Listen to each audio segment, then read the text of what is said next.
বিকল পানী যোগান আঁচনিৰ বাবে এটুপি বিশুদ্ধ খোৱা পানীৰ বাবে বঞ্চিত হৈছে কলিয়াবৰ বামুণী পথাৰ অঞ্চলৰ বৃহত্তৰ ৰাইজে। মই দেখুৱাইছোঁ এই মুহূৰ্তত এটা বিকল পানী যোগান আঁচনি, যি বিগত 2 বছৰ ধৰি এই পানী যোগান আঁচনিটো বিকল হৈ আছে। আৰু কলিয়াবৰ জনস্বাস্থ্য কাৰিকৰী বিভাগৰ অন্তৰ্গত বামুণী পথাৰ এই পানী যোগান আঁচনিৰ দৃশ্য মই দেখুৱাইছোঁ। এনেদৰে আঁচনিটোৰ চৌপাশে হাবি জংঘল গজিছে, কিন্তু এই আঁচনিটো মেৰামতি কৰি বা কাৰ্যকৰী কৰাৰ ক্ষেত্ৰত জনস্বাস্থ্য কাৰিকৰী বিভাগ কলিয়াবৰ সংমণ্ডলে কোনো ধৰণৰ ব্যৱস্থা লোৱা নাই, যাৰ বাবে বিগত 2 বছৰ ধৰি এই আঁচনি বিকল হৈ আছে। আৰু আঁচনিৰ জৰিয়তে যিসকল লোকে পানী লাভ কৰিছিল তেওঁলোকে বিগত 2 বছৰে এই বিশুদ্ধ খোৱা পানী লাভৰ পৰা বঞ্চিত হৈছে।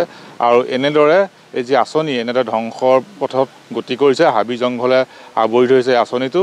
আৰু এই ক্ষেত্ৰত সংশ্লিষ্ট বিভাগে কোনো ধৰণৰ ব্যৱস্থা নোলোৱাৰ অভিযোগ তুলিছে ইয়াৰ স্থানীয় ৰাইজে, যাৰ ফলত এই অঞ্চলৰ ৰাইজে বিশুদ্ধ খোৱা পানী লাভ কৰা নাই। তেওঁলোকে জুৰিৰ পানী সেৱন কৰি তৃষ্ণা নিবাৰণ কৰিবলগীয়া হৈছে। ইয়াত স্থানীয় এজন সচেতন লোক আছে, আমি তেওঁৰ পৰা আচলতে জানিব চেষ্টা কৰিম কেতিয়াৰ পৰা এই আঁচনিটো বিকল হৈ আছে। নিশ্চয়কৈ আমাৰ জনস্বাস্থ্য কাৰিকৰী বিভাগ কলিয়াবৰ সংমণ্ডলৰ অধীনত বামুণী পথাৰ পানী যোগান আঁচনি আজি প্ৰায় 2 বছৰ আগৰ পৰাই বিকল হৈ আছে। এই আঁচনিৰ অধীনত আমাৰ বামুণী পথাৰৰ প্ৰায় 200ৰো অধিক ঘৰত পানী যোগান আঁচনি দিয়া হৈছিল, যদিও বিকল হোৱাৰ পিছত এতিয়া মানুহে এটুপি বিশুদ্ধ খোৱা পানীৰ কাৰণে হাহাকাৰ কৰিবলগীয়া হৈছে। তেওঁলোকে তৃষ্ণা নিবাৰণৰ কাৰণে যথেষ্ট সমস্যাৰ সন্মুখীন হৈছে। এতিয়া বৰ্তমান যিটো নিত্য ব্যৱহাৰ কৰিবলগীয়া কাৰ্য, এইবোৰ জুৰি পানীৰে তেওঁলোকে কৰিবলগীয়া হৈছে, বা 4-5টা ঘৰৰ কুঁৱাৰ পানী তেওঁলোকে খাবলগীয়া হৈছে। আপোনালোকে বিভাগীয় কৰ্তৃপক্ষক জনাইছে? নিশ্চয়কৈ আমি আজি প্ৰায় 6-7 মাহ আগতেও আমি জনস্বাস্থ্য কাৰিকৰী বিভাগ কলিয়াবৰ সংমণ্ডল কাৰ্যালয়ত আমি গৈছিলোঁ। তেখেতসকলক আমি নিবেদন কৰিছোঁ, যদিও আজিলৈকে তেনেধৰণৰ কোনো সুফল পোৱা নাই। গতিকে মই স্থানীয় বিধায়ক মহোদয়ক মই অনুৰোধ কৰিছোঁ ৰাইজৰ এজন হিচাপে, গতিকে তেখেতে যাতে অনতিপলমে এইটো মেৰামতি কৰি আমাক এটুপি বিশুদ্ধ খোৱা পানীৰ ব্যৱস্থা কৰিলে আমি নথৈ আনন্দিত। ৰাইজে পানী ক'ৰ পৰা খায়? এতিয়া বৰ্তমান ৰাইজে পানী খাই আছে, কিছু নিত্য ব্যৱহাৰ কৰিবলগীয়া কাৰ্যৰ পানী খাই আছে আপোনাৰ জুৰিৰ পৰা, আৰু যিবোৰ খোৱা পানী তেওঁলোকে হয় 4-5টা ঘৰৰ কুঁৱাৰ পৰা পানীখিনি তেওঁলোকে জুৰিৰ পানী খোৱাৰ কাৰণে বেমাৰ হোৱা নাই? নিশ্চয়কৈ এইটো বেমাৰৰ সৃষ্টি হৈছে, মানুহৰ পেট চলা আৰম্ভ হৈছে, বিভিন্ন ধৰণৰ বেমাৰ হৈছে। নিশ্চয়কৈ, যিহেতু আমি দেখুৱাইছোঁ এই পানী যোগান আঁচনিটোৰ দুৰৱস্থা দেখুৱাইছে। এনেদৰে হাবি জংঘলে আৱৰি ধৰিছে।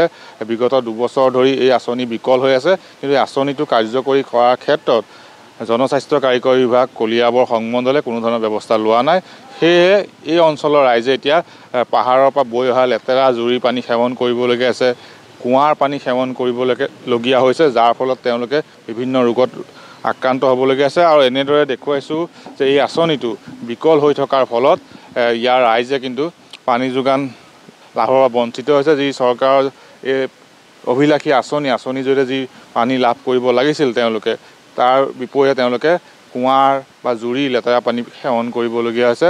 আৰু এই মুহূৰ্তত আমি দেখুৱাইছোঁ এনেদৰে হাবি জংঘলেৰে আৱৰি ধৰিছে এই পানী যোগান আঁচনি। আৰু এয়া এক উদাহৰণে মাত্ৰ কলিয়াবৰ গ্ৰামাঞ্চলত এনেদৰে বহু আঁচনি নিৰ্মাণ কৰা হ'ল, কিন্তু আঁচনিসমূহ কাৰ্যকৰী কৰি ৰখাৰ ক্ষেত্ৰত বিভাগীয় কৰ্তৃপক্ষই কোনো ব্যৱস্থা লোৱা নাই, যাৰ ফলত এই অঞ্চলৰ ৰাইজে পানীৰ যি বিশুদ্ধ খোৱা পানীৰ অভাৱত ভুগিবলগীয়া আছে, বিভিন্ন বেমাৰ আজাৰত আক্ৰান্ত হ'বলগীয়া আছে। এই আঁচনিসমূহ শীঘ্ৰে মেৰামতি কৰিব লাগে, তাৰেই দাবী তুলিছে এই অঞ্চলৰ ভুক্তভোগী ৰাইজে।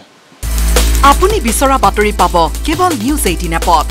নিউজ 18 এপ ডাউনলোড কৰিবলৈ স্কেন কৰক এই QR কোড। গুগল প্লে ষ্টৰতো পাব এই নিউজ 18 এপ।